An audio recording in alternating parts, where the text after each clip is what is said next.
Semester தேர்வுகளை ஒத்திவைப்பது தொடர்பாக தொடரப்பட்ட வழக்கில் மதியம் 1 மணிக்குள் விளக்கம் அளிக்குமாறு அண்ணா பல்கலைக்கழகத்திற்கு சென்னை உயர்நீதிமன்றம் உத்தரவிட்டுள்ளது. இதுகுறித்த கூடுதல் தகவல்களை தருகிறார் நமது செய்தியாளர் வினிதா.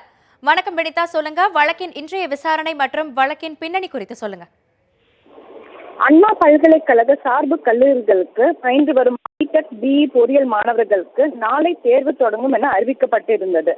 இந்த நிலையில் Abdul Kalam vision India trust சார்பாக இன்று தலைமை நீதிபதி எஸ்.கே. கவுல் மற்றும் புஷ்பா சத்யநாராயணா அடங்கிய அமர்வு முன்பு தொடர் மழை மற்றும் வெள்ளம் காரணமாக சென்னை, திருவள்ளூர் உள்ளிட்ட மாவட்டங்களில் மாணவர்களின் புத்தகங்கள், லேப்டாப் போன்றவை மழை வெள்ளத்தால் அடித்து செல்லப்பட்டதாகவும், அதே போன்று ஏராளமான மாணவர்கள் தன்னார்வத்துடன் வெள்ள மீட்பு பணிகளில் ஈடுபட்டு வருவதாகவும், இதனால் இந்த சூழ்நிலையில் தேர்வு நடைபெற்றால் மிகவும் மாணவர்களுக்கு சிரமமாக இருக்கும் என கூறி 15 நாட்களுக்கு தள்ளி வைக்கணும்னு முறையிட்டாங்க.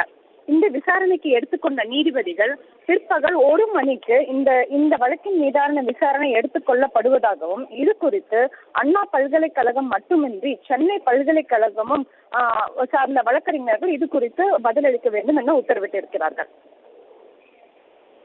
உங்களுடைய தகவல்களுக்கு நன்றி வினிதா.